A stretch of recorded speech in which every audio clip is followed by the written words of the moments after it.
हे भोले बाबा, दया करके मेरी बिगड़ी बना देना। अब तक जो निभाया है आगे भी निभा देना। हर हर महादेव। आप सभी प्यारे भक्तों को जय श्री सीताराम, जय श्री राधे श्याम। प्यारे भक्तों, हम पवित्र श्रावण मास का पवित्र श्री शिव महात्म्य अध्ययन कर रहे हैं। यह शिव कथा श्री स्कंद पुराण में संकलित है।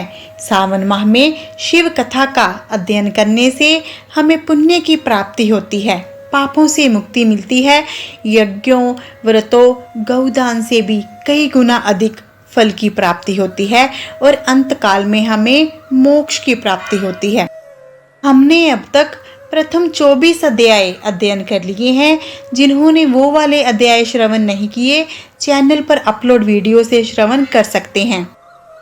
24 अध्यायों में हमने भगवान शिव जी की महिमा के बारे में जाना, सावन माह में आने वाले व्रतों, तिथियों, देवी देवताओं के बारे में जाना, सावन माह के सोमवार और मंगलवार व्रत कथा के बारे में जाना, स्वर्ण गौरी व्रत के बारे में जाना, नाग पंचमी व्रत के बारे में जाना, हमने दुर्वा गणपति व्रत के बारे में जाना, एकादशी से दशमी तक के व्रतों के बारे में जाना, शीतला अष्टमी के बारे में जाना, आशा दशमी के बारे में जाना, पवित्र रोपण विधि के बारे में जाना, हमने श्री गणेश जी के संकट नाशन व्रत के बारे में जाना, जन्म अष्टमी के बारे में जाना, कैसे मनाई जाती है, कैसे व्रत धारण किया जाता है, सब विधि के बारे में जाना।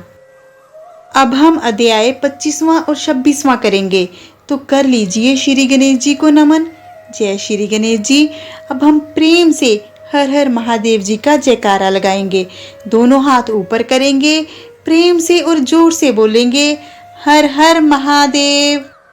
अध्याय 25 में हम श्रावण अमावस्या को किए जाने वाले पिठोरी व्रत का अध्ययन करेंगे। ईश्वर जी बोले, हे मुनि श्रेष्ठ, अब मैं उत्तम पिठोरी व्रत का वर्णन करूंगा। सभी संपदाओं को प्रदान करने वाला यह व्रत श्रावण माह की अमावस्या को होता है। जो यह घर है वह सभी वस्तु मात्र का अधिष्ठान है, इसलिए इसे पीठ कहा गया है और पूजन में वस्तु मात्र के समूह को आर कहते हैं। अतः हे मुनीश्वर, इस व्रत का नाम इसलिए पिठोर है। अब मैं उसकी विधि कहूंगा, सावधान होकर सुनिए। दीवार को ताम्र वर्ण, कृष्ण वर्ण और श्वेत वर्ण धातु से पोतना चाहिए। अगर ताम्र वर्ण से पोता गया हो तो पीले रंग से, कृष्ण वर्ण से पोता गया हो तो श्वेत रंग से, श्वेत वर्ण से पोता गया हो तो कृष्ण वर्ण से चित्र बनाना चाहिए, अथवा श्वेत पीत से, लाल से, काले या हरे वर्ण से चित्र बनाएं। मध्य में पार्वती सहित शिव की मूर्ति अथवा शिवलिंग को बनाकर विस्तीर्ण दीवार पर संसार की अनेक चीजों का चित्र बनाएं।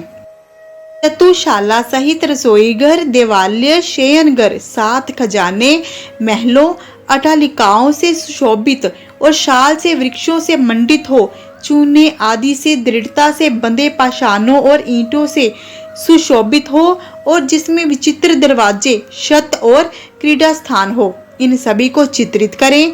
बकरियां, गायें, भैंस, घोड़े, ऊंट, हाथी, चलने वाला रथ, अनेक प्रकार की सवारी गाड़ियां, स्त्रियां, बच्चे, वृद्ध, जवान, पुरुष, पालकी, झूला और अनेक प्रकार के मंच, इन सब का अंकन करें। स्वर्ण, चांदी, ताम्र, सीसा, लोहा, मिट्टी और पीतल के और अन्य प्रकार के विभिन्न रंगों वाले पात्रों को लिखें। शयन संबंधी जितने भी साधन हैं, चारपाई, पलंग, बिस्तर, तकिया आदि, बिल्ली, मैना, अन्य और भी शुभ पक्षी, पुरुषों और स्त्रियों के अनेक प्रकार के आभूषण, बिछाने और ओढ़ने के जो वस्त्र हैं, यज्ञ के जितने भी पात्र होते हैं, मंथन के लिए 2 स्तंभ व 3 रस्सियां, दूध, मक्खन, दही, तक्कर, छाछ, घी, तेल, तिल, इन सभी को दीवार पर लिखें। गेहूं, चावल, अरहर, जौ, मक्का, वार्तानल एक प्रकार का अन्न होता है। चना, मसूर, कुल्थी, मूंग, कांगनी, तिल, कोदो, कादसी नामक अन्न, सांवा, चावल, उड़द, ये सभी धान्य वर्ग भी अंकित करें। सील, चूल्हा, झाड़ू, पुरुषों व स्त्रियों के सभी वस्त्र, बांस और तृण के बने हुए सूप आदि ओखली मूसल, 2 यंत्र, शाकी और दैरैता, पंखा, चनवर, छत्र, जूता, 2 खड़ाऊ, दासी, दास, नौकर, पोष्य वर्ग, तृण आदि पशुओं का आहार, धनुष, बाण, शतंगनी, खड्ग, भाला, बर्शी, ढाल, पाश, अंकुश, गदा, त्रिशूल, भिंदीपाल, तोमर, फरसा, पटिश, परिध, चक्र यंत्र आदि यल यंत्र, दवात, लेखनी, पुस्तक, सभी प्रकार के फल, चाकू, कैंची, अनेक प्रकार के पुष्प, विल्व पत्र, तुलसी दल, मशाल, दीपक, दीवट आदि उनके साधन, अनेक विध खाने योग्य शाक और पकवानों के जितने भी प्रकार हैं उन सभी को लिखना है। जो वस्तुएं यहाँ नहीं बताई गई हैं उस सबको भी दीवार पर लिखना है, क्योंकि यहाँ पर सभी कुछ लिखना संभव नहीं है, क्योंकि एक एक पदार्थ के सैकड़ों और हजारों भेद हैं और मैं कितना कह सकता हूँ। 16 उपचारों से इन सभी का पूजन होना चाहिए। पूजन में अनेक प्रकार के गंध, द्रव्य, पुष्प, धूप, चंदन अर्पित करें। ब्राह्मणों, बालकों और सौभाग्यवती स्त्रियों को भोजन कराएं। उसके बाद पार्वती सहित शिव से प्रार्थना करें, मेरा व्रत संपूर्ण हो। हे शाम शिव, हे दया सागर, हे गिरीश, हे चंद्रशेखर, इस व्रत से प्रसन्न होकर आप हमारे मनोरथ पूर्ण करें। इस प्रकार 5 वर्ष तक व्रत करके बाद में उद्यापन कर देना चाहिए। इसमें घृत और बिल्व पत्रों से शिव मंत्र के द्वारा होम होता है। एक दिन अधिवासन करके सर्वप्रथम ग्रह होम करना चाहिए। आहुति की संख्या 1008 अथवा 108 होनी चाहिए। उसके बाद आचार्य की पूजा करें, भूसी दक्षिणा दें। इसके बाद व्यक्ति इष्ट बंधुजनों और कुटुंब के साथ स्वयं भोजन करें। ऐसा विधान किए जाने पर मनुष्य सभी कामनाओं को प्राप्त कर लेता है। इस लोक में जो जो वस्तुएं उसे परम अभिष्ट होती हैं उन सभी को वह पा लेता है। हे वत्स, मैंने आपसे इस उत्तम पिठोरी व्रत का वर्णन कर दिया है। इस व्रत के समान सभी मनोरथों को और समृद्धियों को प्रदान करने वाला और शिवजी की प्रसन्नता करने वाला ना कोई व्रत हुआ है ना होगा। मनुष्य इस व्रत में दीवार पर जो जो वस्तु बनाता है उसको निश्चित रूप से पा लेता है। इस प्रकार श्री स्कंद पुराण के अंतर्गत ईश्वर सनत कुमार संवाद में श्रावण महात्म्य में अमावस्या में पिठोरी व्रत कथन नामक 25वां अध्याय पूर्ण हुआ।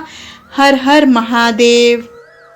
26वें अध्याय में हम श्रावण अमावस्या को किए जाने वाले वृष पूजन और कुश ग्रहण का विधान पढ़ेंगे। ईश्वर जी बोले, हे सनत कुमार, श्रावण माह में अमावस्या के दिन जो करनीय है उसको तथा प्रसंगवश जो कुछ अन्य बात मुझे याद आ गई है उसको भी मैं आपसे कहता हूँ। पूर्व काल में अनेक प्रकार के महान बल और पराक्रम वाले, जगत का विध्वंस करने वाले और देवताओं का उत्पीड़न करने वाले दुष्ट दैत्यों के साथ मेरे अनेक युद्ध हुए। मैंने शुभ वृषभ अर्थात नंदी पर आरूढ़ होकर संग्राम किए, किंतु महाशक्तिशाली और महापराक्रमी उस वृषभ ने मुझको नहीं छोड़ा। अंधकासुर के साथ युद्ध में तो नंदी का शरीर विदीर्ण हो गया था, उसकी त्वचा कट गई, शरीर से रक्त बहने लगा और उसके प्राण मात्र बचे रह गए। फिर भी जब तक मैंने उस दुष्ट का संहार नहीं किया तब तक वह नंदी धैर्य धारण कर मेरा वाहन करता रहा।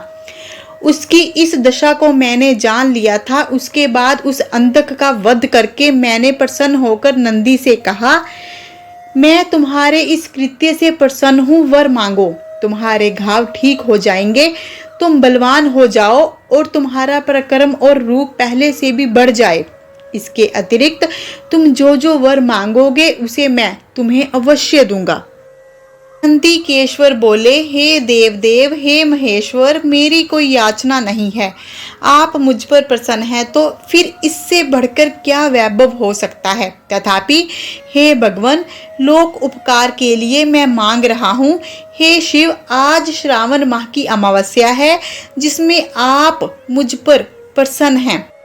इस तिथि में गाय सहित उत्तम मिट्टी से निर्मित वृषभों की पूजा करनी चाहिए। आज अमावस्या के दिन जन्म लेना कामधेनु तुल्य होता है, अतः इस तिथि में वर प्रदान करें कि यह अमावस्या वांछित फल देने वाली हो। आज के दिन भक्ति पूर्वक प्रत्यक्ष वृषभों और गाय की पूजा करनी चाहिए। गेरू आदि धातुओं से प्रयत्न पूर्वक उन्हें भूषित करना चाहिए। उनकी सींगों पर सोना, चांदी आदि के पत्थर मड़े और रेशम के बड़े बड़े गुच्छों को भी सुशोभित करना चाहिए। सींगों पर बांधना चाहिए। अनेक प्रकार के वर्णों से चित्रित सुंदर वस्त्र से उनकी पीठ को ढक दें और गले में मनोहर शब्द करने वाला घंटा बांध दें। सूर्य उदय से लगभग 4 घड़ी बीतने पर गाय को ग्राम से बाहर ले जाकर पुनः साय वेला में ग्राम में प्रवेश करवाएं। आहार के रूप में सरसों, तिल की खली आदि अनेक प्रकार का अन्न इस दिन अर्पित करें। जो इस दिन ऐसा करता है उसका गौधन सदा बढ़ता रहता है। जिस घर में गाय ना हो वह शमशान के समान होता है। पंच अमृत और पंच गव्य दूध के बिना नहीं बनते हैं। गोबर से लेप किए बिना घर पवित्र नहीं होता। जहाँ गौमूत्र से छिड़काव नहीं होता वहाँ चींटी आदि जंतुओं का उपद्रव विद्यमान रहता है। हे महादेव, दूध के बिना भोजन का रस ही क्या है। हे प्रभु, यदि आप मेरे ऊपर प्रसन्न हैं तो इन वरों को और अन्य वरों को भी मुझे प्रदान कीजिए। हे सनत कुमार, तब नंदी का यह वचन सुनकर मैं बहुत प्रसन्न हुआ। मैंने कहा, हे वृष श्रेष्ठ, जो तुमने मांगा है सब हो जाए। हे नंदी, इस दिन का जो अन्य नाम है उसे भी सुनो। जो वृषभ किसी के द्वारा कहीं भी किसी कार्य में प्रयुक्त नहीं किया जाता और तृण खाता हुआ और जल पीता हुआ, जो शांति पूर्वक विचरण करता है और महान वीर व बलशाली होता है, उसे पोल कहा जाता है। अतः हे नंदी, उसी के नाम से यह दिन पोला नाम वाला होगा। इस दिन अपने इष्ट बंधुओं के साथ महान उत्सव करना चाहिए। हे वत्स, मैंने उस दिन ये श्रेष्ठ वर प्रदान किए थे, अतः लोगों के द्वारा इस श्रेष्ठ दिन को पोला नाम वाला कहा गया है।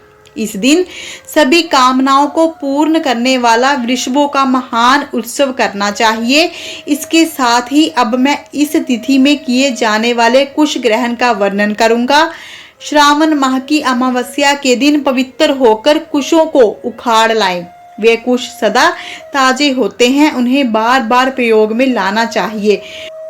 कुश, काश, यव, धूर्वा, उशीर, सकूदक, गेहूं, व्रीहि, मूंज और बल्लवज, ये 10 दर्भ होते हैं। ब्रह्मा जी के साथ उत्पन्न होने वाले और ब्रह्मा जी की इच्छा से प्रकट होने वाले हे दर्भ, मेरे सभी पापों का नाश कीजिए और कल्याणकारक होइए। इस मंत्र का उच्चारण करने के साथ ईशान दिशा में मुख करके हुम फट मंत्र के द्वारा एक ही बार में कुशा को उखाड़ लें।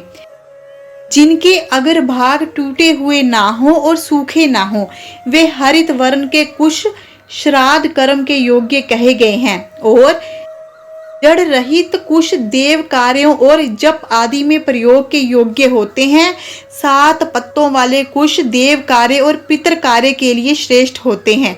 मूल रहित और गर्भयुक्त अगर भाग वाले और 10 अंगुल प्रमाण वाले 2 दर्भ पवित्र के लिए उपयुक्त होते हैं।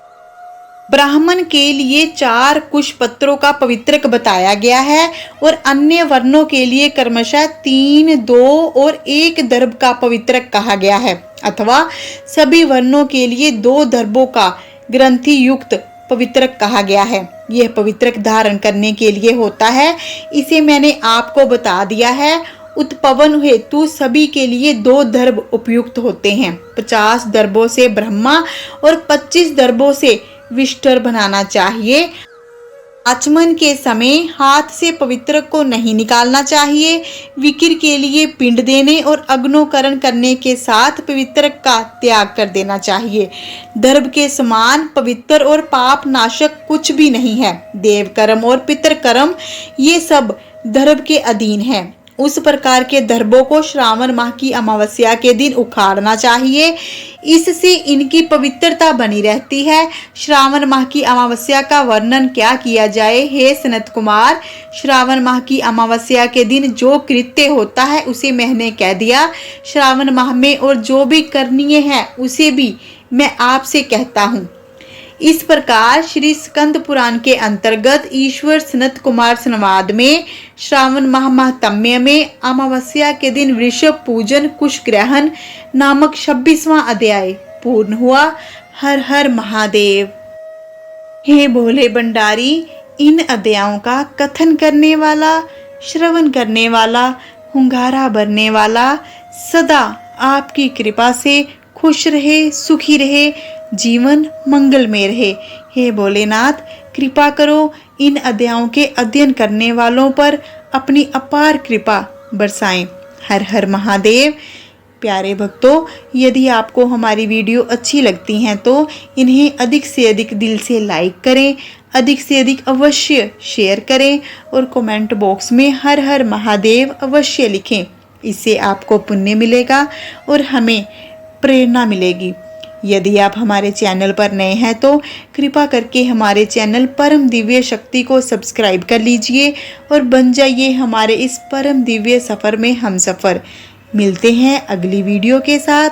अपना ध्यान रखें, खुश रहें, सुखी रहें। हर हर महादेव।